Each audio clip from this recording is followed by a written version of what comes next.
people have attention spans of 5 seconds. I spend a lot of my time on stage going, thank you. Look at that, you point, and there's coffee. That's star power. That's because I'm a rock god. Rock god's coffee. Thank you, miss. We should get someone to blow on it for you. It's so cool, You're yes. not going to blow on that yourself, are you? Somebody got to blow this? You made me say that. There was a line in the bio that kind of made me laugh. Oh, a lot of the bio made me laugh. It talked about how at this stage you're continually reinventing yourself at such a breakneck pace. Oh, I don't know what that means. Do you have any idea what that means? I kind of do, but the odd thing is, you were doing that 30 years ago. They're making it sound like this is a new thing. Well, you know, I'm not quite comfortable with that way of putting things. I think what it really is, I mean, the subject matter that I write about, I feel is fairly consistent. It has been over the years. It's always about the same thing. It's a kind of a separateness, isolation, a sense of anguish. Oh, no, not again. So there's some fear in there. A little bit of misery. The Miserables. Really, isolation, I guess, sums it up. And that's been really consistent for 30, 35 years. It's just that my way of approaching it changes virtually from year to year. I just try and approach probably the same questions in a different way each time. I don't know why, but ever since I was really young, I thought I'd never have a problem making money, whatever I did. So really, it was a choice of what was I going to do for it, and I just had a passionate affair with music. It was a very amorous affair with music. By 1966, another Davy Jones of the Monkees had beaten him to stardom, forcing a name change. Yeah, it was David Jones and then the other lot came up. I tell you what, you want to follow that one up. Before then, I had one week where I was Tom Jones. Do you believe that? I still got the photographs to prove it. Is it true that the London debut, people booed in '69, I guess? Oh, yeah. I was booed frequently, but usually it came in concert with cigarette butts being thrown at me as well. That predated spitting, I guess. Yeah, it was the equivalent. But I seemed to do an awful lot of the wrong gigs with the wrong crowd at that time. It took me a few years to get that right. It got right when I made my own crowd. I rushed into my curiosities as a human being that a lot of them were kind of, I guess, considered taboos. There were things that most people would leave alone and not bother with and not really want to investigate because it might be a bit... The results of investigating them might be quite dodgy. 1972, that's when you told Melody Maker, I am gay, and I have always been gay. That's right. Because you said that was the most provocative thing to say at that time. Well, it was. And, of course, it was true at the time. I mean, I was really pushing myself into every situation that I could, and bisexuality was definitely one of the greatest taboos at the time, so therefore it was something that I really wanted to know more about. The characters throughout the years, as much as you've tried to get away with them, people like me will always bring them up. I know, damn you. They're so damn all of you. They're so firmly embedded in pop culture. They were quite good, some of them were quite iconic. I think really, you know, when I started I was deathly shy about performing, and for me the characterization of something seemed to give me a way of interpreting the songs without having to kind of, you know, be out there nakedly myself. But Ziggy was sort of half-baked, but he probably should have been a musical. And that's where I was going with it. But of course, needless to say, 6 months out on the road, I was fed up with the damn thing and wanted to move on to, you know, Christ, what if I could be bloody Ziggy for the rest of my life? You know, it's costing me a fortune in a hair dye. The audience reaction was just unbelievable for the Ziggy shows. I mean, we had a good audience reaction in Europe. In fact, probably the Ziggy thing started there first, but it certainly was taken over, engulfed by the reaction in America. As a 14-year-old kid, you saw that for the first time. It was so different to anything else, and he wasn't scared to just try to do something really outrageously different and be himself, but at the same time they were fantastic songs. The thing that got me about Bowie, I was 12 when I heard Starman, it was the fact that he frightened parents. but he wasn't frightening. It wasn't like Alice Cooper, who really did put the shits on people.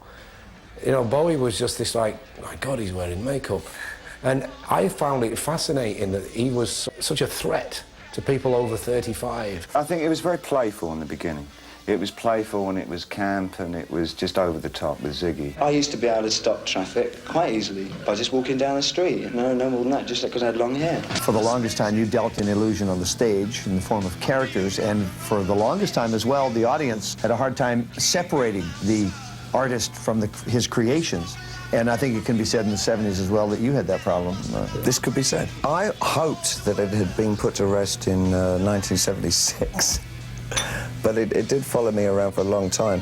What freedom did it ultimately give you to just be David Bowie on stage and not a character? I felt that it did a lot better for my off-stage life to not carry a character around, because I would get very method about it in the earlier days, and I would carry the character through to my everyday life. Why do you think you're a good collaborator? I think I enjoy what I'm doing, and I enjoy watching other people enjoy it as well. I mean, that's something that really it's a real high. You know, you really feel as though you're contributing to somebody else's life if you can see that they have been really happily surprised with something that they've done, that they've contributed to. When you collaborate with Bowie, who does what? It varies. He might come to me with a concept, like, listen, what do you think about a song, Lust for Life? What does that phrase mean to you? And then he'll go in his room and do the music, and I'll go in my room and do the words, and then put it together later. All different ways, really. The whole essence of fame, you know, the fact that you can put yourself up on the stage before 400,000 people and suddenly become vulnerable. And I remember that for the Young Americans album, you wrote that song, Fame, with John Lennon. Yeah. To me, paid the ultimate price and was the ultimate victim of fame. Yeah. How do you deal What's the question? How do you deal with that in the 1980s? After a tragedy like that as well. It's a subject I wouldn't even comment on. There was no handbook for fame, and you had to learn as you went. Fame? Now this. What is it good for? Absolutely cool. Fame. Fame, I wouldn't give it tuppence for it. Fame, celebrity, all that stuff is absolute nonsense and really is a hindrance to everything that one wants to do. It's the worst thing about it. I would have loved to have been able to do everything that I have done and be totally faceless. As drugs started to take a more severe hold on my life, the ability within your conscious mind to actually deliver yourself into two separate parts disappears, and the lines blur, and it's only this one formless mutant that's left behind. So it gets quite messy in there. It gets very messy in there. And by the mid-70s, I was so out of my gourd that really it was very impossible. It was all nigh on impossible for me to function in any rational way. I saw an X-ray of what the brain looks like after continual coke use. It's terrifying. It looks like cheddar cheese. It looks like Swiss cheese. Great huge holes everywhere. Not my head. I haven't yet had that done, but a head. It's terribly worrying because it sort of really points up where memory lapses are and whatever. And these holes never heal. You can do the most extraordinary, irreparable damage. Oh, if only I'd known. It was my own prison that I'd formed around myself, what with my own sort of way of life in terms of drugs and everything. I'm so grateful that I found a key to be able to unlock myself from that without too much damage to my psyche. Naturally, I would advise my son not even to think about it, because I know the inherent dangers of doing it. Somehow or other, I went through a whole series of survivals and crawled out of it all. I hadn't adopted characters on stage since the Thin White Duke period at the Station in 1976. So it's rather a redundant kind of thing now to keep having to say, look, I might wear a smart suit and it might, well, this time it'll be black. Last year it was red, you know, but that's about it. I sort of almost exorcised that out of my system with the Low Heroes Lodger sequence. I felt, reviewing things with Eno in that period, that I really didn't need to adopt characters to sing my songs for me, that actually I could do them quite well on my own. And it was a confidence booster in that way. David Bowie's growing cocaine-fueled paranoia forced him back to England, out of the lifestyle and environment of LA. In 1977, he left Britain to settle in Berlin, leaving his stage characters behind. He sobered up and began painting and studying art. He also developed a fascination with German electronic music. This resulted in his Berlin trilogy, Low, Heroes, and Lodger, 3 experimental albums driven by dissonant synthesizers and electronics. Some credit the new direction to producer Tony Visconti and musician Brian Eno. The stuff he did with Brian Eno, I think, was fantastic, and Low was a record I really enjoyed. Yeah, I also enjoyed the fact that Nick Lowe, around that time, put out, when Bowie made the record Low, Nick Lowe made a record called Bowie. Yeah, looking back, I would say for me the trilogy of albums that I did with Brian Eno, that was the most satisfying. The thing that Brian always uses when I get a bit timid about the work that I'm doing, he says, don't forget that in music you can crash your plane and walk away from it, that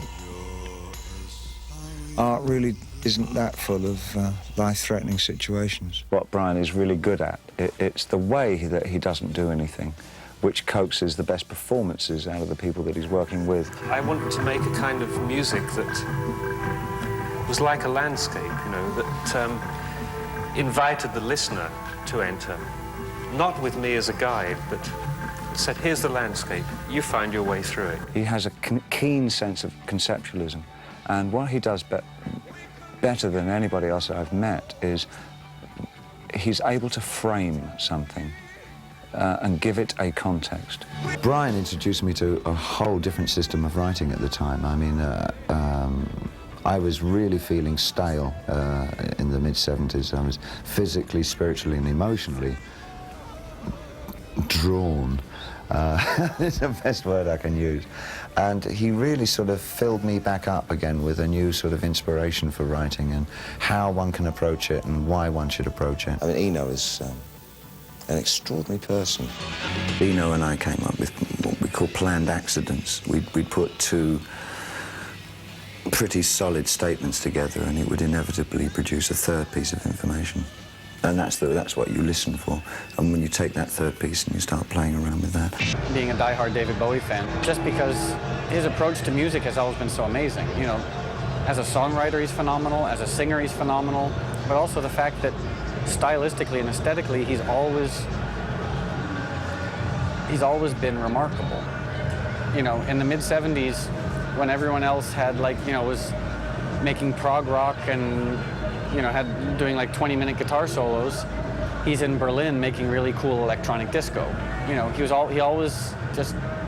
he knew what was going on before anyone else knew what was going on. It's pretty impressive. That's what people should do. They should follow their real gut love of what they do, you know.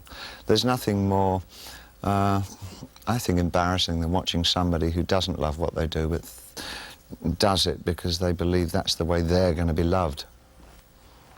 In this huge ephemeral way by the masses or something. Would you describe yourself as fearless that way then? Because you've never done that. Not really. I mean, everything I do with great trepidation. That's absolutely untrue. No, I don't do that. No, I kind of... I think every time I do something new, I just pretend I don't have any audience whatsoever. So that I'm totally free of any expectations from anybody. I kind of go in like that, and when I've done it, then I get trepidatious. Then I go, ooh, I shouldn't have done this. Nobody's going to like this at all. I know, I'll do a really arty album cover, then they'll like it. There must be a tendency when you lock onto something that's fairly successful to almost fall into a formula. That's why I've always fought against that. And I've never done that, and I really see no reason to start now. I create something out of my enthusiasms of that particular moment. I get re-enthused by something else, and suddenly I don't see that anymore, and I'm over here. And that's the way I am. I've got a very short attention span. No attention span whatsoever. Not many of us have kind of got to this age and still be working in popular, or rather rock music. So there are some decisions to be made by some of us. One of the major ones is that do we continue in a sort of a Sinatra-type fashion and carry the baggage of our past with us? Or do we do something that prohibits that? And for me, I choose the latter course. I now see that I've probably evolved into, devolved, some would say, into 3 ways of writing. One's very theatrically, one is a soundscape venture, and the other is straightforward songs. And I think each album I go into, it's one of those 3 principles that becomes the parameters for why we're going in, with little bits of the others. I like writing firstly and foremostly. I would give my right arm, maybe not my right arm, I would give somebody's right arm if I could find somebody to sing all my songs for me. I really would. I'm very much of the opinion that it is the interpretation of the receiver or listener that creates that completes the album. When I listen to other people's work or look at other people's work, maybe, I really don't want to know what they want. I'm less and less interested in what their intention was. I'm far more interested in what my reactions are. But that's coming from the idea that art should be there to be used. I think it was Socrates that said, actually it was Plato, that the artist is positively useless because he can't explain how he does what he does. Therefore, why should anybody take any notice of what his subject matter is? Because if he can't even explain how he does what he does, why should we put any faith in his actual statements when they do come out? And that really makes me feel inadequate, because I haven't a clue how or what I do. I don't know what I do. I don't know what I do. I just know I enjoy it. I think the assumption that I actually get what I do is maybe should be placed in doubt, because I mean, half of the fascination of the work that I do is that I don't fully understand it. I don't know what I do. I just know I enjoy it, and the end result often sends me spinning off somewhere. I mean, it's kind of give myself little trips with the stuff that I write. Early 70s, where I would take 3 or 4 different subjects and intercut them, literally cut them up with scissors, and then sort them all in a big hat or something, and just pull out bits of phrases and put them together and see if it sparked any interesting ideas. And sometimes the phrases were so good, you could use them just as they came out the hat. Kind of stream of consciousness cut up the world and reassembled it. That kind of chaos, juxtapositions, fragmentation, to evaluate a truer picture of reality. That's what I really enjoy.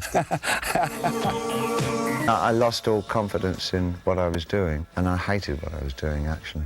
Quite quietly to myself. I didn't tell anybody else around me that I didn't think I was doing very good work. Specifically because it was selling really well, which is really embarrassing, you know, when the best things that I mean, like these, you know, albums that you don't really think much of are incredibly big sellers, and it's like, oh, Christ. Adapting to the idea of being kind of mainstream I found very difficult indeed. But looking at it in a fairly sober light, I felt that I could deal with it, you know, and I just couldn't. I was so beat by it, the whole 3-ring circus thing about it, and trying to reach a wider and wider audience, you know, without any kind of feelings of artistic passion at all. I didn't really believe in the material I was doing, and indeed some of it was very good material, but I just had lost the belief in myself as a creative artist. And I got introduced to Reeves Gabrels as a guitar player and just a good guy that I met. And he just very simply said, you've just got to stop doing this, you know, there's no way out. Just stop doing it. Do what you like doing. I said, but you don't understand. He said, yes, I do understand. I've read all the books.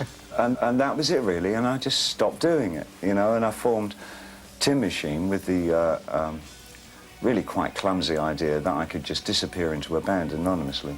I found my exit from all that mainstream stuff through Tin Machine. I mean, that was my holy grail at the time. it was, this is the truth. I don't find it very exciting anymore, generally. I think it's got to get a lot more dangerous again. We're working on it. David Bowie put his solo career on hold in 1989 to form Tin Machine. The band featured Reeves Gabrels on guitar and the sibling rhythm section of Tony and Hunt Sales. The band allowed Bowie the opportunity to return to his roots, touring small clubs and collaborating in what he asserted was a truly democratic creative partnership. They would release 2 studio albums in 1989 and 91. It wasn't until kind of 88, meeting Reeves Gabrels and forming Tin Machine, that I really felt that I was back on course, and things generally started to get back into sync in late 80s, 90s, and I felt excited again, you know. It was a very freeing experience. We started writing in a way that that was so reminiscent of the way that I used to write. It was very spontaneous, none of it was pre-written. The stuff was vibrant and exciting.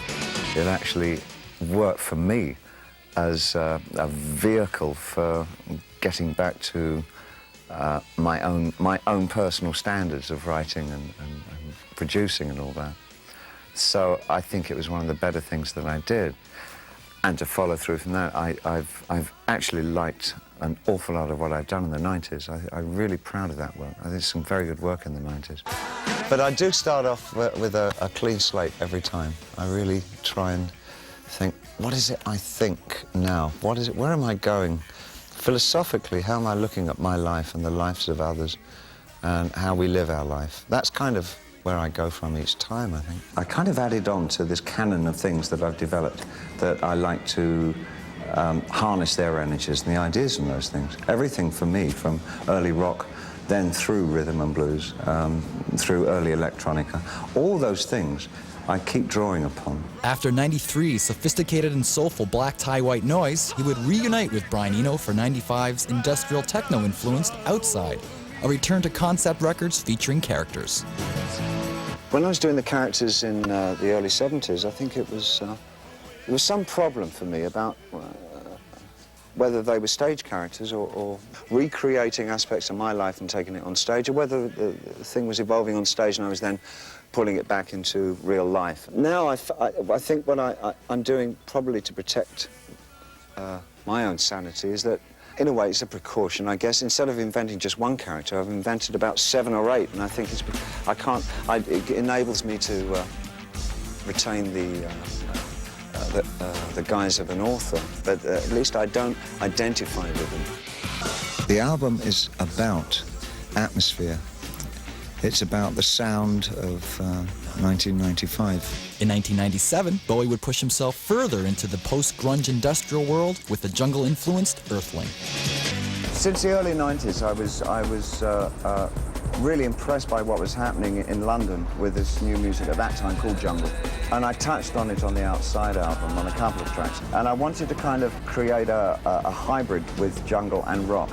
When the album first came out, there was a big hype surrounding the record as, you know, Bowie's now dabbling in drum and bass and techno. Dabbling.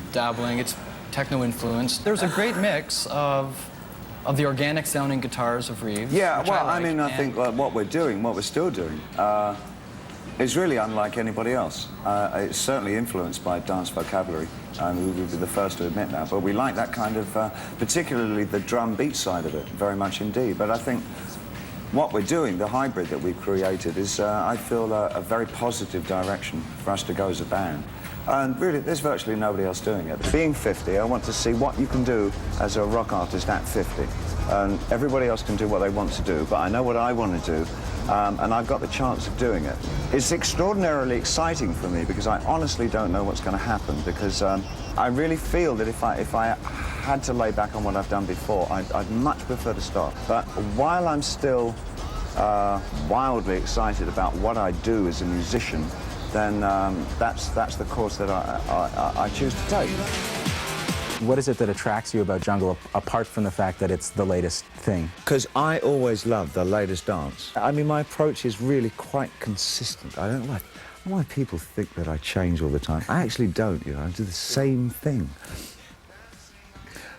I really do. I mean, I tend to, whatever it is, I kind of tend to stew it in this kind of vaudevillian-based English idea of pop music.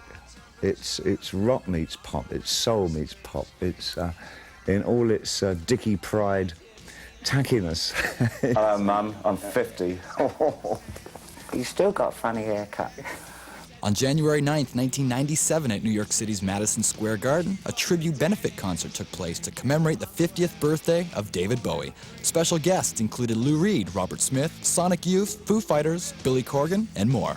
You take a band like Sonic Youth, I mean, he was doing atonal stuff in 1980. You know, you take The Cure, and he was doing kind of glammy pop in 72. You take me, I mean, pick your era.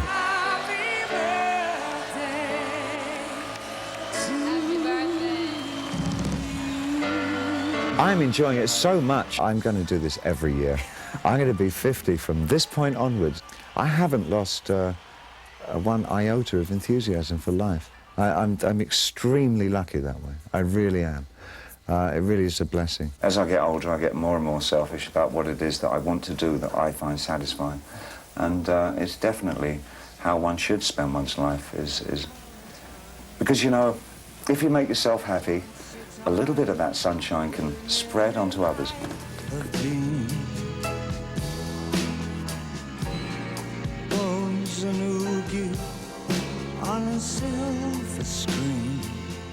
When you have a legacy as amazing as David Bowie's, to some extent, I don't know how he feels about it, but there must be a sense of pride knowing that you've created so much iconic music that's touched so many people.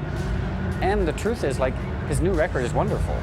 And David Bowie fans, like everyone I talk to is a David Bowie fan who buys Heathen, listens to it and like, wow, this is really good. You know, 30 years on, and he's still making vital, emotional, wonderful music. With every David Bowie record, there's a lot of people watching to see what you're going to do next. Yeah. It's almost like... You get a free Cadillac with this one. It's an amazing thing. This Columbia that come up with this idea that every album we sell will give a Cadillac away with it, which I think is an absolutely extraordinary idea. I don't know where they find the money. With the big back catalogue. I better not say that's really true, or somebody's going to assume he's, I want my Cadillac. Let's talk about the artwork. Sure. It's very disturbing. Yeah. Art shouldn't be desecrated. No, I agree. Your own lyrics are crossed out, though. Well, you know, the idea, it was the subtext of the word heathen. The obvious definition is someone who's not an adherent to the one God, but the other meanings are kind of range from barbarian to Philistine to iconoclast. So the idea of striking out art and negating words by putting lines through them is sort of really trying to find the full range of the word heathen, really. Dave Grohl on the record. I'm thinking it must have been a great perfect circle for him to work with you. Well, we worked, I mean, he came and worked with me. I enjoyed thoroughly working with him the first time at Madison Square Garden on my birthday. He did the show with me there. And he's just so collaborative. He's a very open guy. I like his presence. He's very enthusiastic, strong,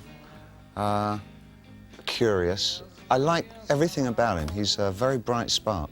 Do you honestly think that Man Who Sold the World by Nirvana didn't bring anyone to the Bowie camp? Oh, I'm talking about a 13, 14-year-old. I get so many kids who like commend me on covering Nirvana songs. I say, yeah, I'm cutting edge. Well, I think Outside was probably your last concept record with a character associated with it. Actually, quite a few in that one, weren't there? There were about 5 or 6 characters in that one. Is this a character? No, not really. No? No, I shouldn't have done the eyes. Then it wouldn't have. Then it would just have been me, wouldn't it? It was the eyes that did it. That was a pun on Christianity. The eyes, you see. It's a really awkward and long one as well. The idea is that they're fish's eyes, and of course, fish was the symbol of the hidden Christians in the pagan days. So that's what that's all about. But nobody actually picked up on that. So, oh look, it's the same eyes as the Village of the Damned. So, oh no, he's doing bloody science fiction again. It's got nothing to do with that. It's got a lot more to do with Man Ray and Brunel, actually, I guess. Isn't it awful when you have to explain it?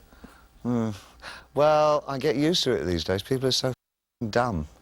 Nobody reads anymore. Nobody goes out and looks and searches and explores the society and the culture that they were brought up in. people have attention spans of 5 seconds, and they're as much depth as a glass of water. I don't think you get frustrated by it, otherwise you wouldn't do it anymore. Not really, you kind of get resigned to it. You know?